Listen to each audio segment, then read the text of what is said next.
Maka Nabi SAW memanggil pimpinan perang itu untuk mengklarifikasi betul dan apa yang dilaporkan anak buahnya itu. Setelah kemudian berhadapan dengan Nabi SAW, Rasul bertanya betul-betul soal kasus dia. Maka dia pun menjawab, betul wahai Rasul, apa yang mereka ceritakan tentang aku dalam safarku dengan mereka dalam perang memang betul, tidak ada yang berkurang. Maka Nabi SAW mengatakan, kenapa kau lakukan seperti itu? Maka orang ini membuat alasan, karena dalam surat itu wahai Rasul terdapat sifatur Rahman, sifat Allah yang sangat agung sekali. Apa sifat Allah yang sangat agung? Qul huwallahu ahad. Allah itu ahad. Dia juga samad. Qul huwallahu ahad. Dia adalah tunggal. Dan dia juga samad. Semua manusia bergantung kepada dia. Dan dia tidak dilahirkan dan tidak melahirkan, dan tidak ada yang sebanding dengan dia. Jadi aku sangat mencintai surat itu, karena di dalamnya ada sifat Ar-Rahman yang luar biasa. Maka Nabi SAW melihat sahabat ini saking cintanya dengan surat itu. Apa kata Rasul? Hubbuka iyyaha adkhalakal jannah. Kecintaanmu kepada surat itu, maka Allah Subhanahu wa ta'ala akan berikan engkau surga. Kecintaanmu kepada surat itu, Allah Subhanahu wa ta'ala akan memberikan engkau surga. Kira-kira cinta enggak kita dengan surat itu? Cinta Ustaz. Kenapa? Pendek? Senang bacanya? Apalagi salat tarawih. Kalau itu yang dibaca 10 menit, selesailah itu tarawih 23 rakaat. Jadi beda cintanya kita dengan surat itu dengan sahabat cinta dengan surat itu. Kita cinta karena memang pendeknya, jadi suka, jadi favorit bagi salat kita. Tapi sahabat bukan itu. Karena sahabat bagaimanapun suka salat yang panjang. Tapi karena betul-betul memahami isi surat ini yang luar biasa, bahkan dikatakan thuluthul Quran, makanya sahabat ini sangat mencintai surat itu. Yang kedua, jadi siapapun yang mendawamkan membaca surat ini, minimalnya satu hari itu 10 kali. Siapa yang mendawamkan membaca surat ini minimalnya satu hari 10 kali. Maka Nabi SAW menjanjikan bahwa siapapun yang mendawamkan surat ini dibaca minimalnya 10 kali dalam sehari semalam, maka Allah akan jaminkan baginya sebuah rumah di sorga. Dari sini kita tahu bahwa bangunan-bangunan yang ada di sorga itu juga kita bisa membangunnya dari dunia. Jadi kalau kita ingin memperbanyak istana dan rumah di sorga, kita bisa bangun dari sini. Salah satunya adalah dengan cara membaca Qul huwallah 10 kali sampai selesai sehari semalam. Yang ketiga, bahwa surat Al-Ikhlas ini adalah bisa dijadikan oleh kita sebagai pelindung, sebagai benteng dan perisai dari setiap keburukan yang akan menghantam kita. Kemudian yang keempat, bahwa surat ini ta'dilu thuluthul Quran, menyamai sepertiga daripada Al-Quranul Karim. Alhamdulillah, salawat dan juga salam kita hadiahkan kepada Rasul kita Nabi besar Muhammad sallallahu alaihi wasallam. Kita akan lanjutkan kembali kajian kita, masih membahas tafsir singkat dari surah-surah pendek dalam juz amma, dan kita masuk pada surat ketiga dari belakang. Maka kita masuk pada surah Al-Ikhlas. Disebut surah ini Al-Ikhlas karena surat ini dari awal sampai akhir bicara tentang keyakinan kita kepada sesembahan kita, sekaligus jawaban dari pertanyaan siapa Tuhan kita. Maka surat inilah sebagai jawabannya. Karena Al-Quran sendiri terbagi menjadi 3. sepertiga bicara tentang akidah, sepertiga bicara soal ibadah, dan sepertiganya lagi bicara soal akhlak yang di dalamnya sirah-sirah umat-umat terdahulu. Makanya surat ini sebanding dengan sepertiga Quran, karena sepertiga Quran itu bicara tentang akidah, dan surat ini dari awal sampai akhir bicara soal akidah, soal ketuhanan. Dan al-ikhlas artinya seseorang beribadah kepada Allah Subhanahu wa ta'ala hanya semata-mata dia yang kita tuju, tidak yang lainnya. Makanya di antara faedah dan juga hikmah daripada keikhlasan itu, pertama, ikhlas itu adalah asas dari diterimanya seluruh amalan, baik amalan lisan ataupun amalan perbuatan. Yang kedua, ikhlas juga mengangkat seseorang kepada kedudukan yang sangat tinggi di dunia dan akhirat. Dan ikhlas juga membawa ketenangan. Orang yang ikhlas dalam beramal itu tenang. Yang tidak tenang itu kalau beramal diberikan kepada selain Allah Azza wa Jalla. Seperti orang riya, itu tidak akan tenang ibadahnya, karena was-was dapat pujian atau tidak, dapat sanjungan atau tidak. Tapi orang ikhlas itu pasti tenang, karena tidak ada harapan kecuali dari Allah Subhanahu wa ta'ala. Dan banyak sekali faedah daripada ikhlas ini. Apa sih keutamaan membaca surah Al-Ikhlas ini? Yang pertama, bahwa siapapun yang membaca surat ini dan memahaminya, kemudian mencintainya, maka Allah Subhanahu wa ta'ala akan berikan jaminan kepadanya untuk masuk di dalam surganya. Ada sebuah kisah dahulu. Satu hari Nabi SAW mengirim pasukan, dan diangkatlah jenderal pasukan dari orang yang paling banyak hafalan Quran. Masalahnya, apabila pasukan ini sudah berangkat dan sudah sampai di tempat peperangan dan datang waktu salat, terutama salat-salat yang dijaharkan maghrib, isya dan subuh, selalunya surat yang dibawa itu setelah surah Al-Fatihah adalah surah Al-Ikhlas, dan itu selalu itu yang dibaca, seolah-olah tidak ada surat lain yang dibaca. Jadi orang-orang pun mengatakan, apa tidak punya hafalan? Bukankah Nabi SAW mengangkat engkau ini karena hafalannya banyak? Kenapa membaca surat itu setiap kali kami sholat di belakang? Setelah Fatihah Al-Ikhlas, setelah Fatihah Al-Ikhlas lagi, selama peperangan sampai pulang.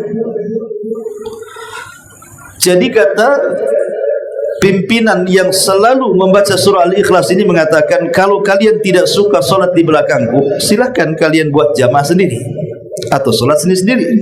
Tapi kan tidak boleh seseorang itu melawan pimpinan, apalagi dalam militer kan tidak boleh. Makanya mereka hanya bisa terdiam dan hanya menaruh kedongkolan dalam dada mereka. Tapi mereka mengatakan, awas saja nanti kalau sampai kami laporkan kepada Nabi itu. Setelah kemudian ditakdirkan menang peperangannya, sahabat ini pulang. Betul mereka melapor kepada Nabi bahwa pimpinan kami ini dalam peperangan tidak mengecewakan, tapi dalam sholat mengecewakan, karena selalu membaca surah Al-Ikhlas seolah-olah tidak ada surat yang lainnya gitu. Bagaimana ya Rasulullah sikapmu tentang orang ini? Maka Nabi SAW memanggil pimpinan perang itu untuk mengklarifikasi betul dan apa yang dilaporkan anak buahnya itu. Setelah kemudian berhadapan dengan Nabi SAW, Rasul bertanya betul-betul soal kasus dia. Maka dia pun menjawab, betul wahai Rasul, apa yang mereka ceritakan tentang aku dalam safarku dengan mereka dalam perang memang betul, tidak ada yang berkurang. Maka Nabi SAW mengatakan, kenapa kau lakukan seperti itu? Maka orang ini membuat alasan, karena dalam surat itu wahai Rasul terdapat sifatur Rahman, sifat Allah yang sangat agung sekali. Apa sifat Allah yang sangat agung? Qul huwallahu ahad. Allah itu ahad. Dia juga samad. Qul huwallahu ahad. Dia adalah tunggal. Dan dia juga samad. Semua manusia bergantung kepada dia. Dan dia tidak dilahirkan dan tidak melahirkan. Dan tidak ada yang sebanding dengan dia. Jadi aku sangat mencintai surat itu. Karena di dalamnya ada sifat Ar-Rahman yang luar biasa. Maka Nabi SAW melihat sahabat ini saking cintanya dengan surat itu. Apa kata Rasul? Hubbuka iyyaha adkhalakal jannah. Kecintaanmu kepada surat itu, maka Allah Subhanahu wa ta'ala akan berikan engkau surga. Kecintaanmu kepada surat itu, Allah Subhanahu wa ta'ala akan memberikan engkau surga. Hadis ini dikeluarkan Imam Tirmidzi. Lihat bagaimana di sini Nabi SAW mengatakan kepada sahabat ini, hubbuka iyyaha adkhalakal jannah. Kecintaan engkau kepada surat itu, karena alasannya dalamnya ada sifat Ar-Rahman, menjadikan Allah akan memasukkan engkau ke dalam surga. Begitu mulianya surat ini. Siapapun yang mencintainya dan memahaminya, maka ini diantara satu dari sekian sebab Allah akan memasukkan orang itu ke dalam surga. Kira-kira cinta enggak kita dengan surat itu? Cinta, Ustaz. Kenapa? Pendek? Senang bacanya? Apalagi sholat tarawih. Kalau itu yang dibaca 10 menit, selesailah itu tarawih 23 rakaat. Jadi beda cintanya kita dengan surat itu dengan sahabat cinta dengan surat itu. Kita cinta karena memang pendeknya, jadi suka, jadi favorit bagi solat kita. Tapi sahabat bukan itu. Karena sahabat bagaimanapun suka solat yang panjang. Tapi karena betul-betul memahami isi surat ini yang luar biasa, bahkan dikatakan thuluthul Quran, makanya sahabat ini sangat mencintai surat itu. Ini yang pertama. Yang kedua, Nabi SAW pernah menjanjikan dalam hadis Sahal ibn Mu'adz ibn Anas dari bapaknya, dari Nabi SAW. Jadi siapapun yang mendawamkan membaca surat ini, minimalnya satu hari itu 10 kali. Siapa yang mendawamkan membaca surat ini minimalnya satu hari 10 kali. Oke lah, kalaupun tidak sekali duduk, mungkin pagi 3 kali, siang 3 kali, sore 3 kali, malam sebelum tidur 1 kali, kan 10 kali itu.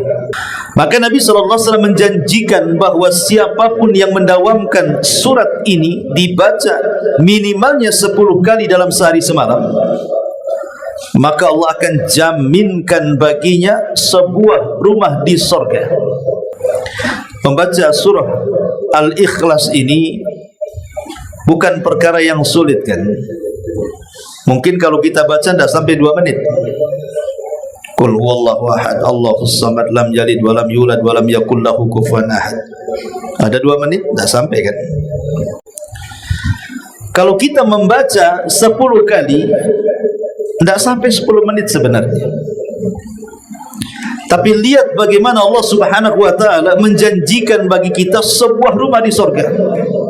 Dari sini kita tahu bahwa bangunan-bangunan yang ada di surga itu juga kita bisa membangunnya dari dunia. Jadi kalau kita ingin memperbanyak istana dan rumah di surga, kita bisa bangun dari sini. Salah satunya adalah dengan cara membaca Qul huwallahu 10 kali sampai selesai sehari semalam. Ya, bukan Qul huwallahu ahad, Qul huwallahu ahad gitu, maksudnya sampai selesai surat ini dibaca. Ya. 10 kali gitu ya. Maka jaminannya Allah akan membangunkan bagi dia istana atau rumah di surga. Ketika mendengar hadis ini, ada sahabat namanya Ibnu Umar radhiyallahu anhu. Dia dengar Rasul mengatakan seperti ini, bahwa siapa yang membaca surah Al-Ikhlas 10 kali dalam sehari semalam, Allah akan bangunkan di surga.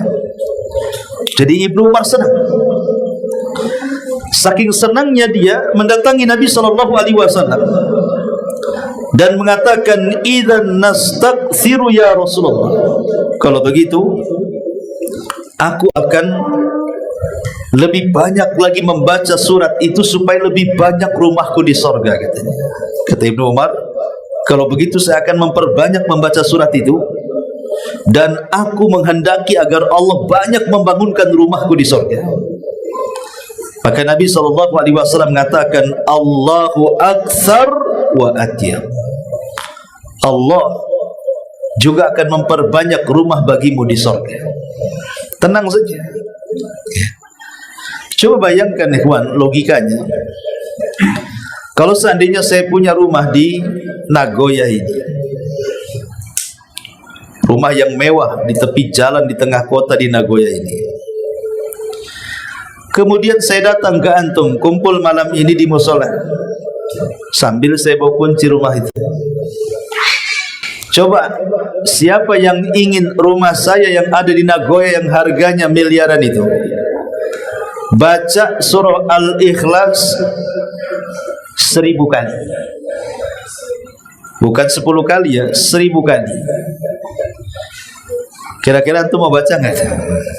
Bacalah. Rumah di Nagoya miliaran 1000 kali, enggak sampai 2 hari kelar. Habis itu dapat rumah kan? Kok mau antum? Sementara rumah di sorga antum tidak baca 10 kali loh, satu rumah di sorga. Ini rumah di Nagoya 1000 kali. Kenapa? Coba. Alasannya karena kuncinya jelas ada kan. Habis itu 2 hari dapat. Wah, ini rumah aku ini. Sementara sorga ini perkara gaib, tidak bisa dilihat mata, sehingga terkadang kayak iya kayak tidak jadinya. Orang kalau dongeng sorga itu kayak nyata kayak nggak nyata jadinya. Betul tak kan gitu. Dan itu dirasakan bukan hanya kita, sahabat. Handalah ghasirul malaika, sahabat yang pernah dibesarkan para malaikat, karena saat jihad dia lupa belum mandi junub. Habis hubungan sama istrinya, ada teriakan suruh kumpul pasukan. Tidak sempat mandi, lupa dia, langsung berbaris di pasukan. Kemudian perang, mati syahid dia. Maka malaikat turun dari langit, rebutan memandi besarkan sahabat ini. Namanya disebut Handalah ghasilul malaikah. Handalah ini pernah datang menemui Abu Bakar Siddiq radhiyallahu anhu dan mengatakan, Abu Bakar, apa saya munafik? Kata Abu Bakar, canda kau, katanya. Kenapa emangnya? Kata Handalah ini, begini wahai Abu Bakar, saya ini ya kalau duduk di majlis Nabi, kemudian Nabi cerita sorga kesana kemari seolah-olah sorga itu ada di depan mataku. Kalau Nabi cerita neraka, seolah-olah neraka ada di pelupuk mataku, seolah-olah nyata. Tapi ketika aku keluar dari majelis Nabi, sibuk dengan bisnisku, sibuk dengan keluargaku, anak istriku, sibuk dengan duniaku, kok kayaknya sorga dan neraka itu kayak dongengnya. Apa sih ini munafik? Kata Abu Bakar Siddiq radhiyallahu anhu mengatakan, ya Handalah, apa yang kau rasakan persis seperti yang aku rasakan. Kalau gitu ayo kita datang kepada Nabi, coba kita tanyakan. Maka Abu Bakar dan Handalah datang kepada Rasul dan mengatakan, ya Rasulullah, kata Handalah, apa saya dikatakan munafik? Kenapa? Kata Rasul, iya Rasul, kalau saya hadir di majelis kamu, kau cerita sorga, kau cerita neraka, kayaknya nyata tuh sorga neraka di mataku. Tapi apabila pulang menemui keluargaku, menemui bisnis dan juga duniaku, kayaknya engkau ini sedang berdongeng saja itu. Sudah enggak ingat lagi surga dan neraka itu. Apa saya ini munafik? Maka kata Nabi SAW mengatakan, tidak, engkau tidak munafik. Kemudian Rasul menasihati Handalah, dan yang terakhir Rasul mengatakan, walakin ya Handalata sa'atan sa'ah. Kalau sudah begitu wahai Handalah, saya nasihatkan kepadamu, sa'atan sa'ah, bagilah waktumu. 1 jam kau hadir di majelis ilmu, 1 jam kau cari uang. Artinya Rasulullah SAW menasihati Hanzalah, kalau bisa dalam kesibukan kita mencari dunia itu adalah waktu-waktu yang kita luangkan untuk ngaji, supaya jangan dilupakan dengan surga dan neraka. Sebab kalau orang sibuk dengan dunia, akhirnya dilupakan ada surga dan neraka, nanti bisa melampaui batasnya. Itu nasihatnya Rasul kepada Hanzalah. Tapi syahidnya yang kedua tentang surah Al-Ikhlas ini adalah bahwa orang yang membacanya 10 kali dalam sehari semalam itu, maka Allah akan jaminkan baginya 1 istana atau 1 rumah di surga. Ini yang kedua. Yang ketiga, bahwa surah Al-Ikhlas ini adalah bisa dijadikan oleh kita sebagai pelindung, sebagai benteng dan perisai dari setiap keburukan yang akan menghantam kita, dari sebuah kejahatan yang akan datang kepada kita. Jadi kalau ada kejahatan yang akan datang kepada kita, entah kejahatan itu dikirim orang, atau kejahatan itu datang dari setan, atau kejahatan itu datang dari makhluk-makhluk Allah yang lainnya, maka surat ini bisa membentengi kita dari kejahatan dan keburukan itu. Disebutkan dalam hadis Uqbah ibn Amir al-Juhani, Uqbah ibn Amir al-Juhani radhiyallahu anhu. Qala, dia mengatakan, baina ana aqudu bi Rasulillah sallallahu alaihi wasallam rahilatahu fi ghazwatin. Ketika aku membawa kereta Nabi sallallahu alaihi wasallam dalam sebuah peperangan, idh qala, maka tiba-tiba Nabi sallallahu alaihi wasallam berteriak, ya Uqbah, kul, wahai Uqbah, kul, katakan. Maka dia pun merasa kayak ada yang memanggil, kata Uqbah. Maka telingaku berusaha memfokuskan, ini siapa yang memanggil. Kemudian Nabi SAW mengatakan, ya Uqbah, kul, wahai Uqbah, kul, katakan. Maka Uqbah pun semakin jelas ada yang memanggil dirinya. Maka kemudian telinganya difokus-fokuskan. Sampai yang ketiga, Rasulullah SAW mengatakan, ya Uqbah, kul, wahai Uqbah, kul, katakan. Barulah Uqbah sadar bahwa yang memanggil adalah Nabi SAW. Maka Uqbah mengatakan, ma aqulu ya Rasulullah, apa yang harus aku katakan wahai Rasul? Ini kan dalam peperangan. Wajar kalau Uqbah tidak mendengar, namanya suara pedang, suara tombak, tangtung dalam peperangan kan wajar, sehingga panggilan itu samar-samar kan begitu ya. Tapi setelah dia mengetahui yang memanggil itu Rasul, maka Uqbah mengatakan, ya Rasul, apa yang harus aku katakan? Maka Nabi SAW mengatakan, qul huwallahu ahad, Allahus samad, lam yalid wa lam yulad wa lam yakul lahu kufuwan ahad. Maka aku pun membaca apa yang disuruh Nabi SAW. Kemudian Nabi SAW juga menambah, katakan juga, qul a'udzu birabbil falaq. Maka dia pun mengikuti saran Nabi SAW dan membacanya. Kemudian Rasul mengatakan, katakan juga, qul a'udzu birabbin nas. Maka dia pun mengatakannya. Maka kata Uqbah ibn Amir radhiyallahu anhu, dia mengatakan, ya, faqara'tu ma'ahu hatta khatamaha. Aku pun membaca 3 surat itu bersama Nabi SAW sampai menyelesaikannya. Setelah itu Rasul mengatakan kepada Uqbah ibn Amir al-Juhani, ya Uqbah, ma ta'awwadha bimithlihinna ahadun.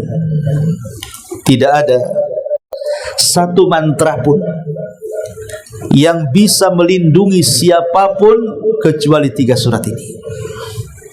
Tidak ada satu mantra pun. Kan biasanya mantra itu kan untuk melindungi dari dukun-dukun, dari apa kan? Kata Rasul, tidak ada satupun mantra yang bisa dijadikan pelindung untuk diri kita dari sebuah keburukan kecuali 3 surat ini. Salah satunya surah Al-Ikhlas. Maksudnya begini ikhwan, kalau seandainya ada orang yang mengancam kita, mungkin ada tetangga yang musuhan dengan kita, akhirnya ngancam mau nyihir kita, awas saja, saya akan carikan tukang sihir dari Banyuwangi, dari mana itu dukun-dukun yang sakti-sakti itu di Jawa tuh, atau dari pulau-pulau sinilah. Umpamanya ada orang yang ngancam kita di situ, kemudian kita merasa takut, was-was. Sebenarnya tidak perlu takut. Rasul sudah mengatakan di sini, mata awwadza bimithlihinna, tidak ada satupun mantra yang bisa melindungi diri seseorang melainkan 3 surat ini. Kalau ada orang yang mengancam seperti itu, bacalah 3 surat ini. Atau ada orang mau ngancam bunuh kita, atau ada orang yang ngancam akannya menyakiti kita, akan menzalimi kita, baca 3 surat ini. Dan kita harus yakin, jangan coba-coba ya, karena yang coba-coba itu biasanya nggak dikabulkan tuh ya. Tapi jangan pula dibaca untuk hal-hal yang memang menyimpang. Antum kena tilang, baca 3 surat ini, mudah-mudahan lah Pak polisi ya tetap aja ditilang, antum salah kan itu ya. Taib, ini yang ketiga. Kemudian yang keempat, bahwa surat ini ta'dilu thuluthul Quran, menyamai sepertiga daripada Al-Quranul Karim. Abu Hurairah radhiyallahu an, beliau menukilkan sebuah hadis Nabi sallallahu alaihi wasallam, di mana Nabi sallallahu alaihi wasallam mengatakan di hadapan para sahabatnya, lemahkah kalian dalam satu hari itu membaca sepertiga Al-Quran? Jadi sahabat mengatakan, Rasul, siapa yang sanggup kalau tiap hari sepertiga Quran? Karena pemahaman para sahabat maksudnya kita baca Quran sampai sepertiga. Kata sahabat, siapa di antara kita yang mampu setiap hari membaca sepertiga? Karena sahabat juga manusia sama dengan kita, ada waktu capek, ada waktu ngantuk, ada waktu kerja, kan begitu ya, sehingga mereka mengatakan kalau tiap hari membaca sepertiga Quran, kayaknya kami tidak sanggup wahai Nabi. Karena Rasul mengatakan, lemahkah kalian untuk membaca setiap hari sepertiga Al-Quran? Makanya sahabat mengatakan, kalau setiap hari kayaknya nggak sanggup kami. Maka Nabi SAW, yang saya maksudkan adalah, bacalah Qul huwallahu ahad, ta'dilu thulutsal Quran, karena membacanya sama dengan sebanding kita membaca sepertiga daripada Al-Quran. Tapi bukan berarti kemudian kita ketika mendengar hadis ini, ya sudahlah, saya kan sudah hafal surah Al-Ikhlas, nggak perlu bawa mushaf, cukup kalau mau hataman Quran baca Qul 3 kali kan selesai itu. Qul huwallah sekali sepertiga, Qul huwallah 2 kali 2/3, Qul huwallah 3 kali, khatamlah Quran tuh. Bukan begitu ya. Maksudnya ini kan perbandingan pahala ya, bahwa orang yang membaca Qul huwallah itu sama dengan sepertiga Al-Quran pahalanya. Tapi kalau orang membaca betul-betul dari Al-Baqarah sampai sepertiga Quran, ya jauh lebih baik. Kenapa? Karena satu hurufnya 10 kebaikan. Kalau sepertiga Quran berapa huruf? Kalilah kan gitu, 10 per hurufnya, ya tentu lebih banyak lagi pahalanya ya. Ini juga diantara fadilah daripada orang yang membaca surah Al-Ikhlas ya. Ma'asyiral muslimin wal muslimat rahimani wa rahimakumullah. Baik, dan banyak lagi lah fadilah-fadilahnya selain daripada surah Al-Ikhlas itu sepertiga Quran. Dia juga adalah asas daripada akidah, bahkan termasuk daripada zikir Nabi. Nabi SAW kalau sebelum tidur selalu membaca surat ini, surah Al-Ikhlas ini. Bahkan saking pedulinya Nabi SAW dalam kehidupannya dengan surat ini, terkadang dijadikan bacaan solat-solat tertentu, seperti mamanya dibaca oleh Rasul ketika Salat sunnah 2 rakaat fajar. Maka Rasul membaca rakaat pertama Qul ya ayyuhal kafirun, rakaat kedua Qul huwallah. Kemudian salat sunnah tawaf. Kalau habis tawaf, salat sunnah di belakang makam Ibrahim, rakaat pertama Qul ya ayyuhal kafirun, rakaat kedua Qul huwallah, kan begitu ya. Atau sebelum tidur Nabi SAW membaca Qul a'udzu birabbin nas, Qul a'udzu birabbil falaq, Qul huwallah, kemudian mengusap seluruh badannya dari kepala sampai akhir. Jadi memang Nabi sendiri selalu mendawamkan surat ini di beberapa surat salat khusus dan di beberapa zikir-zikir pagi dan petang. Saking luar biasanya surat ini dijadikan zikir oleh Nabi sallallahu alaihi wasallam, dan dijadikan perlindungan oleh Nabi sallallahu alaihi wasallam. Baik, ya. Setelah kita mengetahui fadilahnya, lalu asbab nuzulnya kita masuk. Kenapa surat ini sampai turun? Asbab nuzul atau sebab turun ayat ini adalah diriwayatkan dari Ubay ibn Ka'ab radhiyallahu anhu. Ubay ini salah satu sahabat pakar Quran dan dipuji oleh Nabi SAW. Jadi Ubay ibn Ka'ab radhiyallahu anhu mengatakan, orang-orang musyrik Arab, orang-orang musyrik Quraisy datang menghadap Nabi SAW, kemudian tiba-tiba mengatakan, unsub lana rabbaka ya Muhammad. Muhammad, coba kasih tahu nasab Tuhanmu seperti apa. Karena kita tahu bahwa orang-orang musyrik Arab itu umumnya, orang-orang musyrik Arab ini umumnya kan, sesembahan mereka itu kan sesuatu yang bisa dicerna dengan panca indera. Maksudnya bisa diraba, bisa dilihat, kan itu ya. Namanya berhala kan bisa dilihat, bisa diraba, bisa didengar. Pokoknya sesembahan mereka itu harus masuk dalam panca indera. Yang kedua, sesembahan orang-orang musyrik Arab itu, mereka adalah patung-patung yang dulunya sebelum jadi patung itu mereka orang soleh.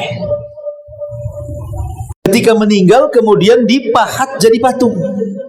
Jadi memahat patung kemudian diserupakan dengan orang soleh yang mereka cintai semasa hidupnya. Contoh umpamanya, orang jahiliyah itu punya patung namanya Lata. Kan ada Lata, Uzza, Manat, Hubal, itu kan nama-nama berhala tuh. Lah si Lata ini itu diambil dari kata Lata yalutu, artinya mengadon roti. Karena dahulu si Lata ini ketika dia masih hidup, dia orang yang paling soleh, yang paling baik. Ketika datang jemaah haji dari mana-mana numplek di Mekah itu, maka dia suka memberikan jemaah haji makanan dari tepung. Setiap datang musim haji, maka dia akan memuliakan jemaah haji dan memberi makan mereka dengan makanan yang dibuatnya itu, dari tepung yang dibuatnya itu. Makanya kemudian orang ini disebut Lata, orang soleh, orang suka berbuat baik ketika masih hidupnya. Ketika dia sudah meninggal, maka si Lata ini kemudian oleh orang-orang jahiliyah dibentuk jadi patung. Peninggalan si Lata ini supaya ketika mereka melihat patung itu teringat dengan si Lata tadi yang baik hati tadi itu. Maka jadilah kemudian lambat laun diberhalakan dan disembah. Jadi orang-orang jahiliyah sesembahan yang mereka sembah itu dulunya orang-orang saleh dan mereka ketahui siapa nasabnya, keturunan siapa, bapaknya siapa, ibunya siapa, kakeknya siapa, mereka tahu. Jadi mereka ingin menyamakan Tuhan yang mereka sembah dengan Tuhan yang disembah Nabi. Makanya kemudian kemudian Nabi SAW mengatakan orang-orang musyrik ini mengatakan kepada Rasul, coba dipisah ya, kasihan itu. Iya. Biasanya ada yang luka tuh nanti itu. Jadi Nabi SAW ditanya oleh orang-orang musyrik Arab ini tentang siapa Tuhannya. Pengen tahu apakah Tuhannya Rasul itu seperti Lata, dikenali bapaknya, dikenali emaknya, dikenali kakeknya, gitu kan maksudnya itu. Jadi mereka mengatakan unsub lana rabbaka, unsub lana rabbaka ya Muhammad. Hei Muhammad, coba kasih tahu nasab Tuhanmu apa? Siapa bapaknya? Siapa ibunya? Seperti orang Nasrani kan? Kan jelas ibunya kan? Maryam. Bapaknya Tuhan katanya kan itu. Ibnullah. Tapi ibunya kan jelas. Uzair yang dituhankan Yahudi, Ibnullah. Lalu Rabbmu siapa? Tuhanmu itu mana nasabnya? Ibunya siapa? Bapaknya siapa? Maka Rasul terdiam. Kenapa? Karena Tuhan kita ini tidak punya bapak, tidak punya ibu. Dia tidak melahirkan, dia tidak dilahirkan. Macam mana akan ada orang tua, akan ada anak? Makanya Nabi SAW terdiam. Maka Tuhan ditanya siapa bapak, siapa ibu, siapa anak. Lah ketika diam itulah Nabi SAW, Allah turunkan surat ini sebagai jawaban. Kul, katakan ya Muhammad kepada mereka, Kul huwallahu ahad. Allah adalah Zat yang Esa. Katakan kepada mereka, Tuhanmu Esa, tidak seperti mereka adalah Lata, Uzza, Manat, Hubal, macam-macam berhala. Tuhanmu cuma tunggal, Esa. Allahus Samad. Katakan kepada mereka, Tuhan kami Allah adalah tempat bergantung seluruh makhluk. Lam yalid, dia tidak melahirkan, tidak ada nasab ke bawah. Walam yulad, tidak dilahirkan, tidak ada nasab ke atas. Artinya Tuhan kita bukan seperti orang-orang musyrik, di mana Lata, Uzza dan Manat itu ketika semasa hidupnya diketahui siapa ayahnya, siapa bapaknya, ataupun nasabnya siapa, mereka tahu. Tidak seperti Nasrani juga yang diketahui ibunya Maryam. Tidak seperti juga orang-orang Yahudi.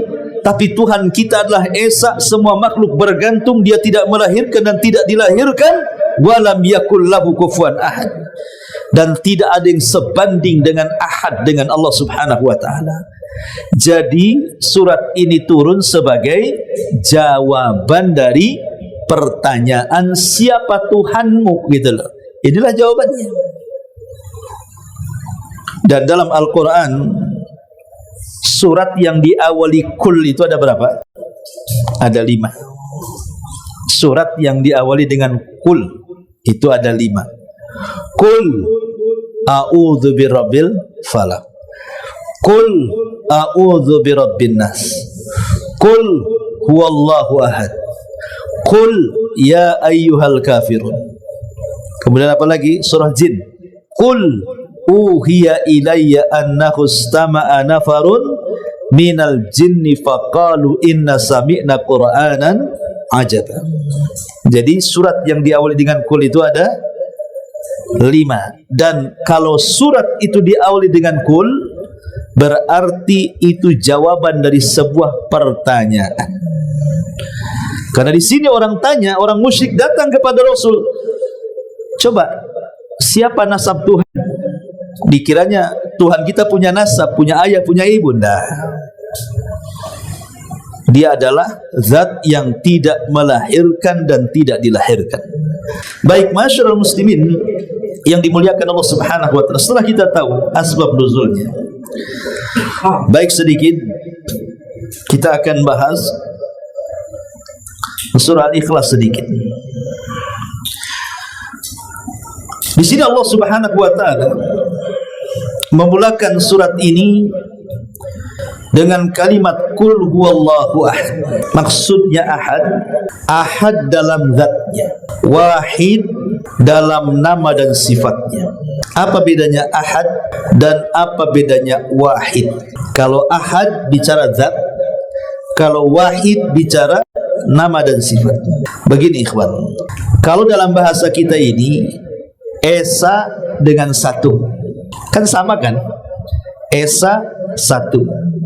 Kalau dalam bahasa Arabnya ahad wahid.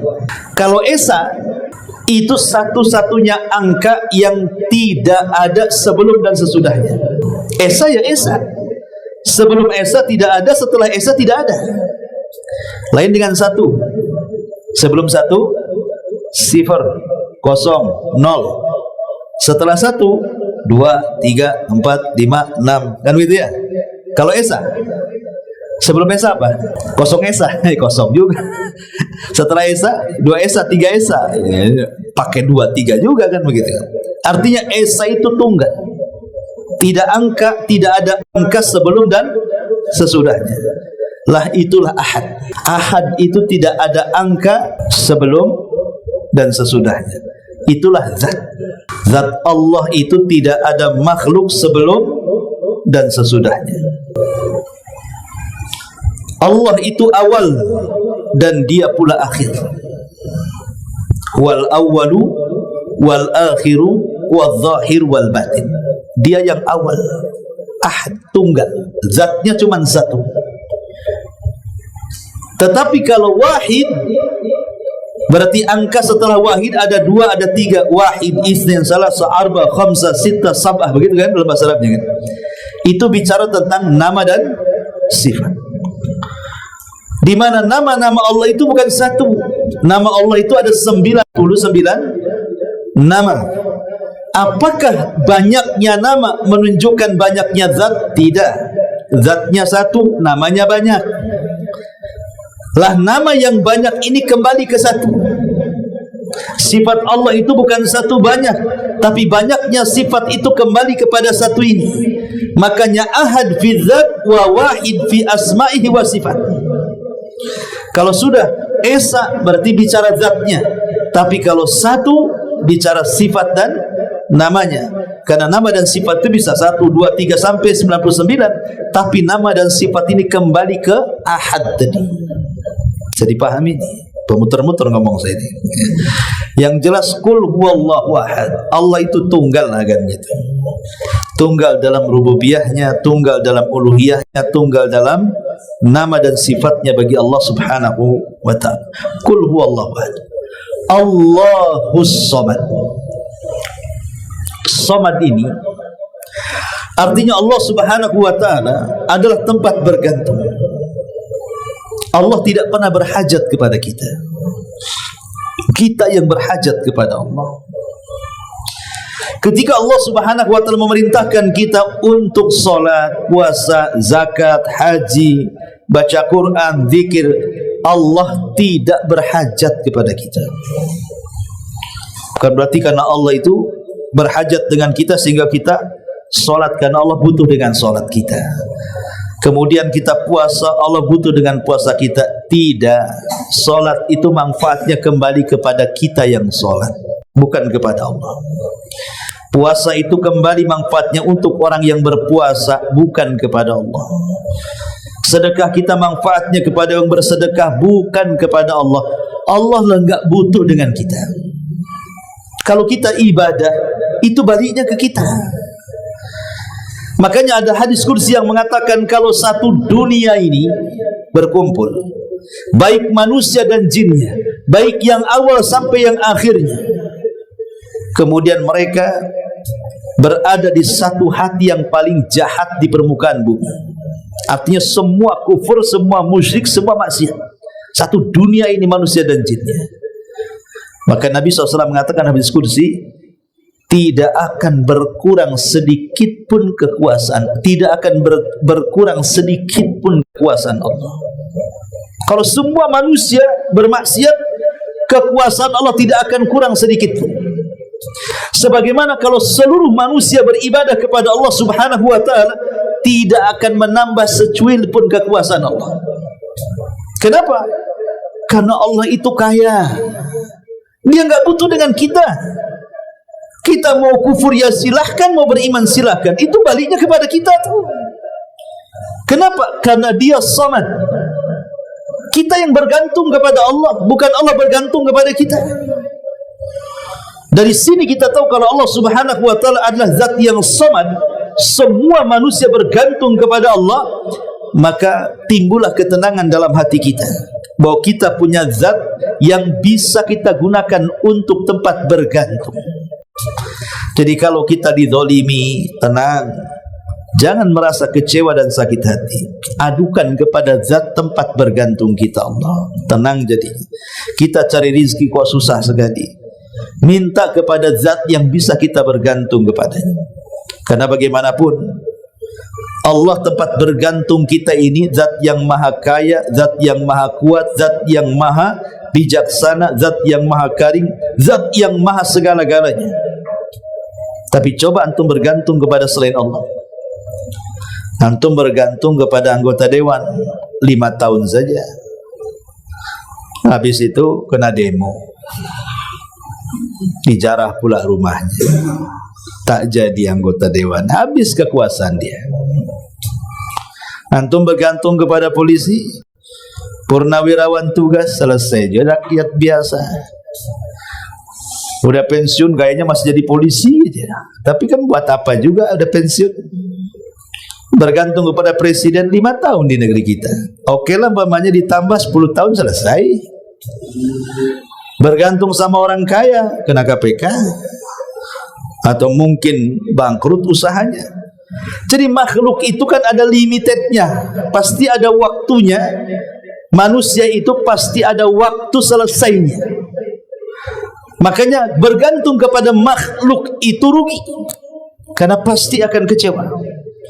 Tapi bergantung kepada Allah Subhanahu wa taala, itulah zat yang maha kuasa, karena Allahus Samad, lam yalid wa lam yulad. Ini bantahan kepada siapa? Pertama, bantahan kepada orang-orang musyrik. Karena orang-orang musyrik menganggap para malaikat itu anak-anak putri Allah. Yang kedua, bantahan kepada orang Nasrani yang mengatakan Isa itu anak Allah, satu di antara 3 Tuhan, atau bahkan yang ekstrim mengatakan dialah Tuhan. Kemudian ayat ini bantahan kepada Yahudi juga yang mengatakan Uzair itu anak Allah. Maka Allah katakan lam yalid wa lam yulad. Tuhan kita tidak melahirkan dan tidak dilahirkan. Dia bukan bapa kepada siapa dan dia bukan anak kepada siapa. Dia tunggal, tidak melahirkan dan tidak dilahirkan. Tapi meskipun demikian, walam yakul lahu kufuwan ahad. Tidak ada yang sekufu dengan Allah, tidak ada yang sebanding dengan Allah. Tidak ada. Allah itu ala kulli syai'in qadir. Tidak ada yang sanggup melawan Allah. Masyarul muslimin yang dimuliakan Allah Subhanahu wa ta'ala, ini diantara surah yang sangat agung yang disebut dalam Al-Quran, surat ketiga dari belakang, dan disebut juga sebagai surat-surat perlindungan. Bahkan surat Al-Ikhlas sebenarnya sih 2, bukan Qul huwallahu ahad aja. Surat Al-Ikhlas itu di Quran cuma 2, ada 2. Pertama Qul ya ayyuhal kafirun, itu disebut surah Al-Ikhlas juga. Tapi biasanya kalau dalam mushaf disebut Al-Kafirun. Tapi sebenarnya Qul ya ayyuhal kafirun itu surah Al-Ikhlas.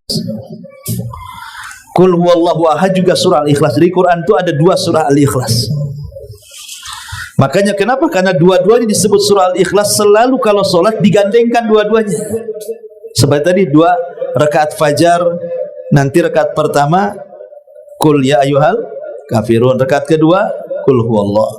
Kemudian juga dalam sholat tawaf juga itu yang dibaca. Kemudian sunnah sebelum tidur juga Rasul membaca surah Qul ya ayyuhal kafirun untuk menghilangkan kemunafikan dan juga barok dari kesyirikan.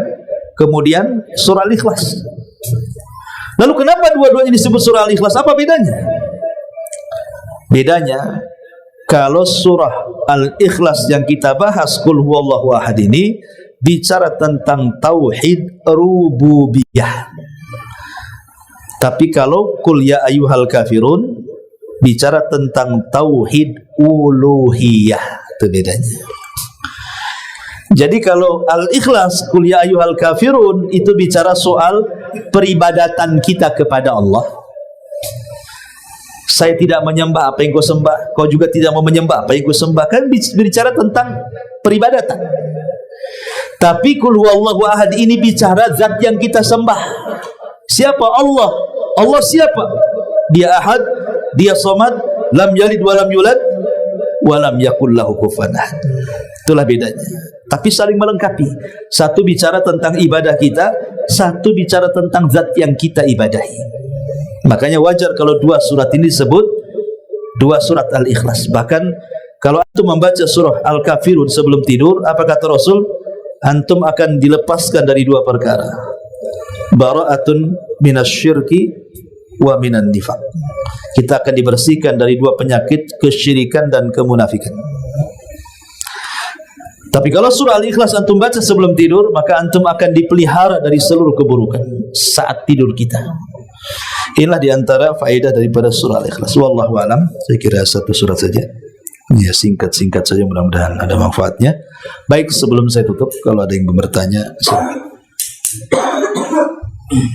Mengenai surat Al-Ikhlas, kan tadi para sahabat kan diterangkan dari bacanya surat Al-Ikhlas.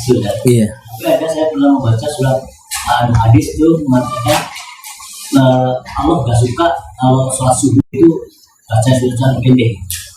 Iya. Iya, alhamdulillah. Tidak ada pertentangan antara hadis tadi. Ini kan posisi dia lagi safar. Orang perang kan lagi safar. Orang safar itu banyak keringanan. Yang 4 rakaat saja disuruh 2 rakaat supaya pendek. Termasuk surat-surat panjang pun dipendekkan supaya tidak beban. Apalagi dalam kondisi perang kan gitu ya. Dan sebagian ulama fikih mengatakan membaca surat sekali habis itu lebih baik daripada surat panjang tak habis. Maksudnya kalau kita bicara afdol-afdolan gitu ya, ada sebagian ulama fikih mengatakan seperti itu. Kalau bicara sholat subuh, memang sholat subuh itu adalah sholat yang kita disuruh untuk memperpanjang bacaannya. Beda kalau isya, maghrib, duhur, asar, itu tidak dianjurkan dipanjangkan. Bahkan yang maghrib itu dianjurkan dipendekkan karena waktunya sedikit. Tapi boleh sekali-kali dipanjangkan karena Rasul pernah membaca dalam sholat maghrib surah Tur.